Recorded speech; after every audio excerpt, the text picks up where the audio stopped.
এটা তো জিতা ম্যাচ, এটা তো আমরা জিতছি, এটা হারি নাই তো, অবশ্যই জিতছি আমরা। এটা এত তো ঘুমে হয় নাই আমাদের, এটা তো খুব লজ্জা লাগতেছে, মানুষের সামনে কথা বলতে পারতেছে না।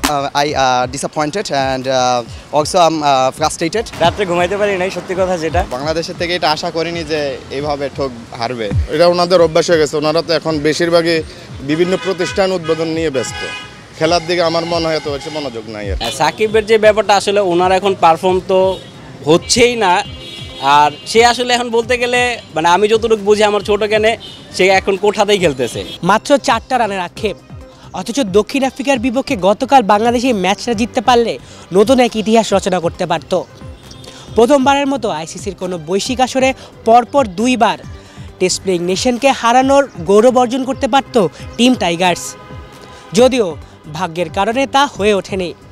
গতকাল দক্ষিণ আফ্রিকা বনাম বাংলাদেশের এই ম্যাচ নিয়ে সাধারণ মানুষের কী মন্তব্য তা নিয়ে হচ্ছে আজকের জনমত। বাংলাদেশের টিম যে 100 এই কটা রান নিতে পারে নাই, তার তো আমার তো আসলে রাতে তো ঘুমে হয় নাই আমাদের, এটা তো খুব লজ্জা লাগতেছে, মানুষের সামনে কথা বলতে পারতেছে না যে কালকের ম্যাচটা কি করলো। ওরা এত ভালো ভালো খেলোয়াড়রা যে যদি এই একটা নর্মাল টিমের সাথে ঠগে যায় তাহলে তো মন খারাপের কথাই ভাই। দুঃখ তো অবশ্যই প্রতিবারই দুঃখ পাই, যখন বাংলাদেশ হারে প্রতিবারই দুঃখ পাই।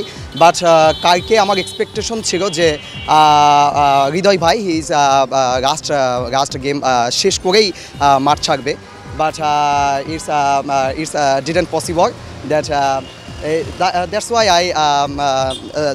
I disappointed and also I'm frustrated, but অবশ্যই। অ্যান্ড যদি আমি বলতে চাই যে আম্পায়াররা প্রতি বছরই এইরকম ডিসিশন নেয়, বিশেষ করে এই বড় আসরগুলোতে তারা বাংলাদেশের বিপক্ষে সবসময় তারা ডিসিশন নেয়। গতকালের ম্যাচ নিয়ে যদি আমি বলতে চাই, আসলে এটা খুবই দুঃখজনক আমাদের জন্য, বিশেষ করে আমরা যারা আপনার খেলাধুলা দেখে থাকি, বাংলাদেশের প্রতি খুবই একটা ভালোবাসা রাখি, সবসময় খেলা দেখি, তো আমরা আসলেই দুঃখ পেয়েছি। রাত্রে ঘুমাইতে পারি নাই, সত্যি কথা যেটা, কারণ আমরা এক্সপেক্ট করতেছিলাম যে ম্যাচটা জিতে যাব, বাট আনফর্চুনেটলি লাস্টে দিয়ে আমরা জিততে পারি নাই। যে পরিমাণ এক্সপেকটেশন নিয়ে আমরা খেলা দেখতে বসছি, শেষ পর্যায়ে আমরা আর ওই ফিডব্যাকটা পাই নাই।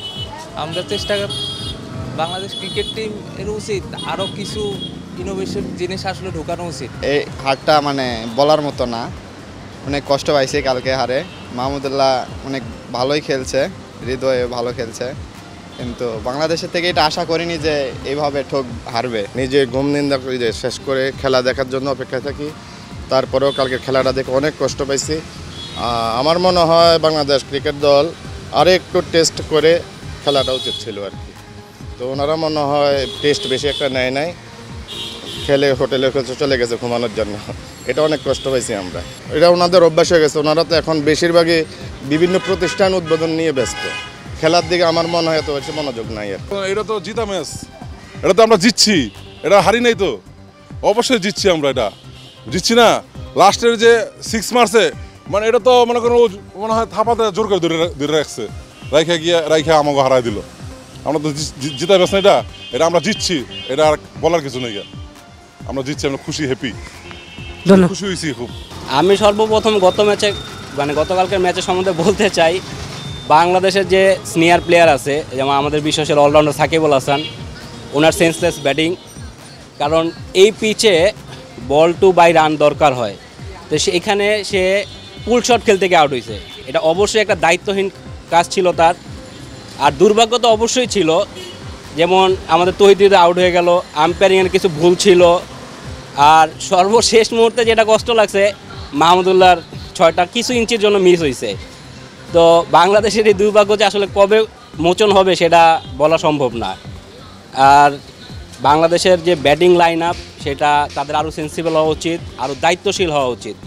তো এইসব জিনিস যদি তারা একটু মানে কাটায় উঠতে পারে, তাহলে বাংলাদেশ অবশ্যই একটা ভালো পর্যায়ের টিমে লেভেলে পড়বে অবশ্যই। সাকিবের যে ব্যাপারটা আসলে ওনার এখন পারফর্ম তো হচ্ছেই না, আর সে আসলে এখন বলতে গেলে মানে আমি যতটুকু বুঝি আমার ছোট জ্ঞানে সে এখন কোঠাতেই খেলতেছে, কারণ সে ব্যাটিংয়েও কিছু দিতে পারছে না, সে বোলিংয়েও কিছু দিতে পারছে না। সে বাংলাদেশের একসময় স্টার প্লেয়ার, এখনও স্টার সে, কিন্তু তার সেই পারফরমেন্স আর নাই। আমাদের বিসিবির এটা দায়িত্ব নেওয়া উচিত। তারা কোনোভাবে যখন আইসিসির এই ধরনের বড় বড় ইভেন্ট হয় সব সময় আমাদের বাংলার সাথে এটা হয়ে থাকে, তো বিসিবি থেকে এটা তারা কোনো পদক্ষেপ নিচ্ছে না যে আমাদের সাথে কেন অন্যায় হয়। এই ম্যাক্সিমাম ম্যাচ দেখবেন এই আম্পায়ারের কারণে আমরা হেরে গেছি। তো আশা করি এটা বিসিবির এটা লক্ষ্য করা উচিত এবং আইসিসির সাথে কথা বলা উচিত যে কেন বারবার আমাদের সাথে এরকম পক্ষপাতিত্ব। ছোট দল বলে যে প্রতিবার নির্যাতিত হয়, যে কথা আছে না ছোট দল নির্যাতিত হয়, তো বাংলাদেশের অবস্থা এরকম যে ছোটো দল যে আমাদের লাস্টের 4টা, এই 4টা হয়ে গেলে আমরা ম্যাচ জিতে যাই। এই আম্পায়ারের কারণে আমরা হেরে গেছিলাম, তো হয়তো তার কলটা ছিল আম্পায়ার কল, যে কারণে আমরা ম্যাচটা হারি। তো এটা আমাদের মধ্যে বিসিবির দায়িত্ব নেওয়া উচিত আর কি। তারা আইসিসির সাথে কথা বলা উচিত যে আমাদের সাথে কেন বারবার এরকম হয়। বিশেষ করে ইন্ডিয়ার সাথে খেলা হলেই যে আম্পায়ার পক্ষপাতিত্ব হয়, তখন তো আমরা মনে হয় মাঠে 14 জনের সাথে খেলতে নামছে, 11 জন না। দর্শক, এই ছিল জনমতের আজকের আয়োজনে। আগামী দিনগুলোতে বাংলাদেশ দলের প্রতি শুভকামনা জানিয়ে আজকের এই আয়োজন শেষ করছি। বাংলা ভিশনের সাথেই থাকুন।